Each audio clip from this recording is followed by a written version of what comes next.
Hello friends, welcome on detail study exercise 1.2 का question number 4 आज हम सॉल्व करेंगे।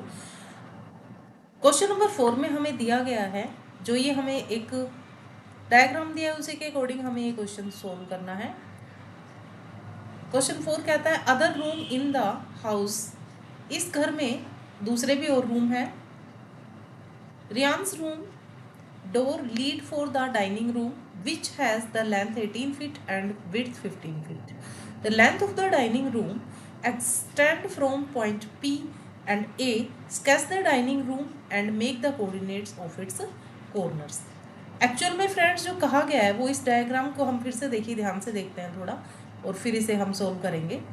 एक्चुअल में हमें बताया गया है कि जो ये हमें फिगर गिवन है इसमें जो ये एक पी पॉइंट है हमारे पास, ये वाला पॉइंट जो हमारा है ये पी पॉइंट, ठीक है। इस पी पॉइंट को और दूसरा जो हमारा है पॉइंट वो है 15। पहले हम इधर से ले लेते हैं। देखो 18 फीट कहाँ आएगा,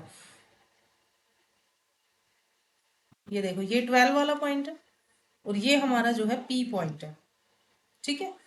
और ये हमारा ए पॉइंट है। तो पी से लेकर ए तक ये पूरी जो लेंथ है वो कितनी है, 18 है। 12 पॉइंट इधर है हमारे और 6 पॉइंट इधर है, सबको हम मिलाएंगे तो ये कितना बनता है, 18 बनता है। तो यहाँ से उसका रियांस का रूम जो है वो शुरू होता है और आगे कहता है, ये तो उसकी लेंथ हो गई, आगे वो जाता है 15 फीट तक, ठीक है। तो कुछ इस तरह से फिगर बना कर दिया गया है इसमें। देखो ये जब आगे जाएगा इधर, इधर बढ़ा बढ़ा होगा ये, देखिए ये लाइन हम ड्रॉ करेंगे इधर ऐसे, और एक लाइन हम इधर ड्रॉ करते हैं इस तरह से। अब इसे हम मीट कर देंगे यहाँ पर। तो ये जो रूम है ये क्या है, इसका डाइनिंग रूम है। तो इसकी लेंथ जो कितनी हो गई, 18 हो गई, ये 18। और ये विड्थ जो है ऐसे हॉरिजॉन्टल वर्टिकली ये हो गई है 15 फीट, ठीक है। तो ये हमें गिवन है डायमेंशन।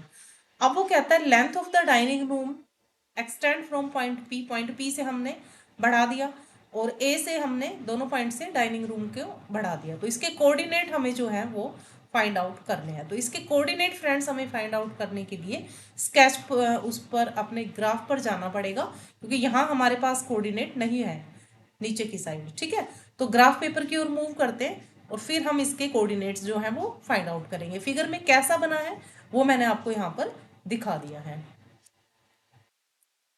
अब देखिए फ्रेंड्स, ग्राफ पे हमने क्या किया है, जो ये पी पॉइंट से इधर हमें ये पी पॉइंट था हमारा और ये ए पॉइंट था, ठीक है। और ये पूरी लेंथ कितनी है यहाँ से लेकर यहाँ तक, 18 की। अब हम नीचे आ गए हैं यहाँ पर, ये वाला ये हमने लाइन यहाँ पर लिखी है और इस तरह से ये हमें 15 तक आना है, इस साइड आना था इसलिए माइनस के कोऑर्डिनेट आएंगे यहाँ पर, ठीक है, क्योंकि इसी साइड हमें मूव करना था। तो 15 फीट हमें इसकी ब्रिथ दी गई थी, तो 15 के अकॉर्डिंग हमने इसको एक रेक्टेंगल का शेप दे दिया है। अब हमें इसके फाइंड आउट करने हैं कोऑर्डिनेट्स। तो यहाँ हम इस कोऑर्डिनेट का नाम दे देते हैं m और यहाँ हम लिखेंगे n, ठीक है। तो 4 कोऑर्डिनेट्स हमारे डाइनिंग रूम के आए हैं। एक हमारा P है, दूसरा A है, थर्ड हमारा M है और फोर्थ हमारा N है। अब इनके हम कोऑर्डिनेट्स यहाँ पर लिख देंगे। तो P का कोऑर्डिनेट हमारा है, x के लिए है -6 और y के लिए है 0। a के लिए हमारा x के लिए 12 है, y के लिए 0 है। m में m पॉइंट में देखिए x कितना है, -6 है और y कितना है, 15, -15 सॉरी, -6 एंड -15, ये y के कोऑर्डिनेट हो गए m पॉइंट का। और n पॉइंट का जो कोऑर्डिनेट है वो फाइंड करेंगे अब हम। तो ये आ जाएगा x का हो गया 12 और माइनस के 15 हो गया है y के लिए, ठीक है। तो चारों कोऑर्डिनेट्स हमने इस तरह से इजीली फाइंड आउट कर दिए हैं। अब यहीं से हम अपना नेक्स्ट पार्ट जो इसमें गिवन है उसको भी लेंगे।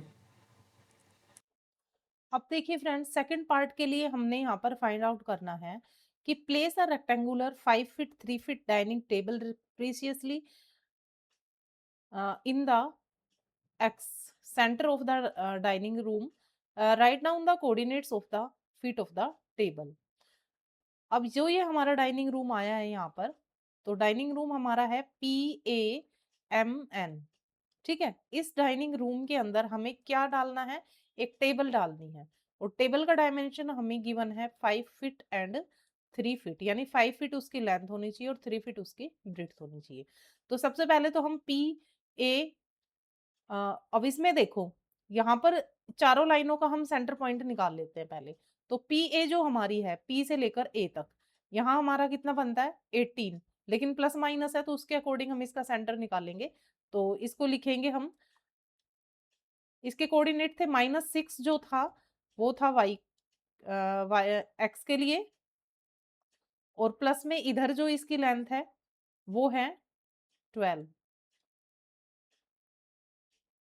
और इसे हम 2 से डिवाइड करेंगे तो ये आएगा 6/2, यानी कि 3 पॉइंट के ऊपर हमें इसका सेंटर पॉइंट लेना है, यानी कि यहाँ हमारा आ गया है इसका, इस लाइन का सेंटर P से लेकर A तक। अब हम निकालेंगे A से लेकर N तक का। ठीक है, तो A में देखो ये 12 है और N कितना है -15, तो एक सेंटर हमारा ये आ गया है, तो दूसरा हम यहां से ले लेंगे, इस लाइन के ऊपर हमारा आ जाएगा।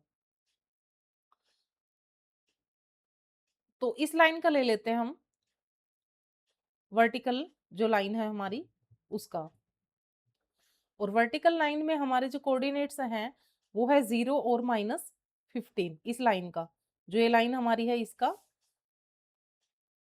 तो -15 प्लस 0/2, तो -15 डिवाइड बाय 2, तो ये आ गया 7.5।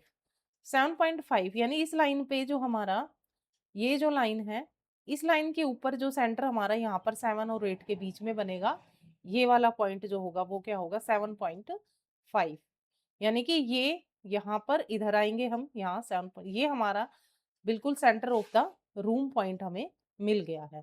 अब क्या करना है हमें, टेबल, तो टेबल के जो है डायमेंशन वो हमें गिवन है 5 फीट एंड 3 फीट।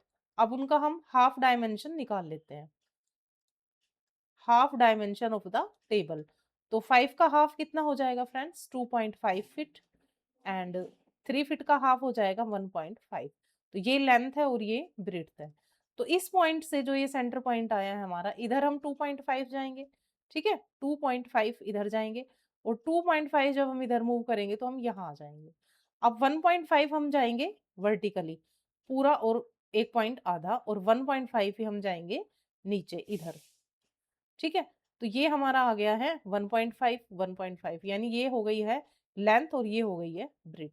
अब फ्रेंड्स आप कहेंगे कि ये किस तरह से टेबल है जो कि सेंटर में दिख नहीं रही है, तो हम क्या करेंगे, एक यहाँ पर ड्रॉ कर देंगे स्ट्रेट लाइन यहाँ तक, और एक लाइन हम लगाएंगे इधर से नीचे तक। ठीक, इस इधर भी हम एक लाइन लगाएंगे यहाँ, और ये ऑलरेडी लगी हुई है। तो इस तरह से जो ये पॉइंट हमारे आए हैं, ठीक है, ये लाइन हमारी यहाँ आ गई है।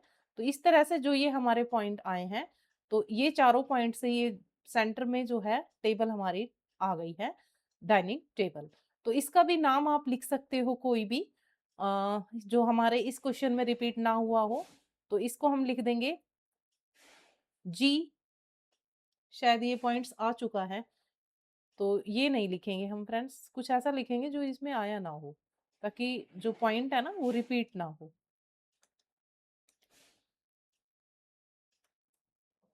इसमें लिख देंगे हम यहाँ I, J, K और L। इस तरह से हमने ये टेबल ड्रॉ कर लिया। अब हमें लिखने हैं इसके कोऑर्डिनेट्स। ठीक है, टेबल के कोऑर्डिनेट्स अब हम लिखेंगे, कोऑर्डिनेट्स ऑफ टेबल। तो पहले हम लिखेंगे यहाँ पर, थोड़ा स्पेस क्लियर कर लेते हैं ताकि प्रॉपर जगह हमें मिल जाए।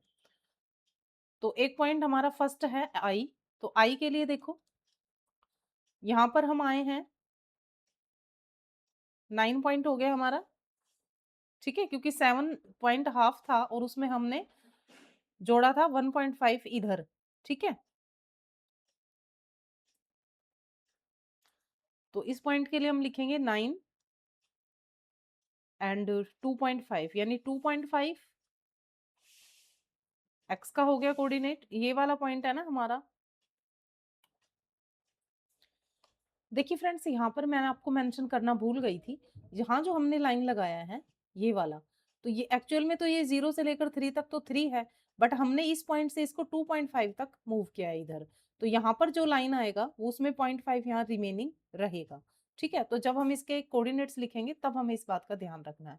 तो आई पॉइंट के लिए हम लिखेंगे यहाँ से देखो, ये पॉइंट यहाँ से 0.5 की दूरी पर है, तो 0.5 हो गया एक्स के लिए, और वाई के लिए हमने मूव किया है नीचे 6 नंबर पर, सॉरी ये हमारा है 9 पर।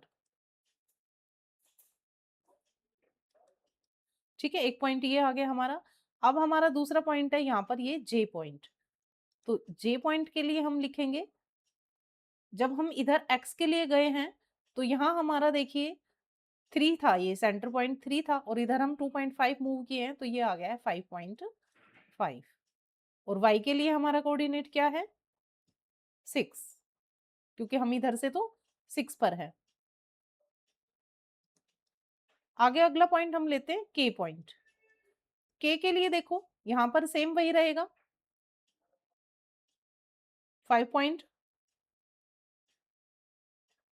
इधर से जब हम लेंगे ये पॉइंट जो है हमारा, यहां से लेकर यहां तक जो है वो आएगा, क्योंकि यहाँ हमारा 3 था और 2.5 अपने इधर मूव किया है, तो ये आ गया हमारा 5.5। ये हमने यहाँ पर 5.5 लिखना है फ्रेंड्स, 5.5। और y के लिए हमारा इधर आएगा, यहाँ पर देखिए 7.5 जब था बीच में हमारा, हमने एक पॉइंट लगाया था इसको मिड पॉइंट लेने के लिए, और 1.5 हम इधर गए हैं तो ये आ जाएगा 5.5, एंड y के लिए आ गया 9। l पॉइंट के लिए हम लिखेंगे, इधर से देखिए 0.5 होगा, और इधर के लिए जब हम मूव करेंगे तो ये आ जाएगा 6। तो इस तरह से हमने इसके कोऑर्डिनेट्स जो हैं वो फाइंड आउट कर दिया है। तो फ्रेंड्स, कैसे लगा आपको ये क्वेश्चन? थोड़ा टफ लगा होगा, लेकिन इसी तरह के क्वेश्चंस जो है वो आपके थिंकिंग क्वेश्चंस ज्यादा आएंगे, क्योंकि सीबीएसई पैटर्न को काफी टफ करता जा रहा है बच्चों के लिए। लेकिन ये टफ तभी लगेगा जब आप मतलब जो है कि रीडिंग को कंटिन्यू नहीं करेंगे। जैसे आज समझ लिया क्वेश्चन लेकिन करके नहीं देखा तो फिर बिल्कुल भूल जाएंगे। कंटिन्यू करिए, आप स्टडी को जारी रखिए। ठीक है, क्वेश्चन समझने के बाद नहीं समझ आता है, वीडियो रिपीट करके देखिए, और अगर समझ आ गया है तो फिर उसको तुरंत करके देखिए। जब तक आप खुद नहीं करके देखेंगे तो आप उसको समझने के बावजूद भी नहीं कर पाएंगे बाद में। ठीक है, तो फ्रेंड्स कमेंट बॉक्स में जरूर लिखिएगा क्वेश्चन समझ आया कि नहीं आया। I am waiting for this comment. Thank you students to watching my video. मिलेंगे नेक्स्ट वीडियो में। Till then Radhe Radhe and take care.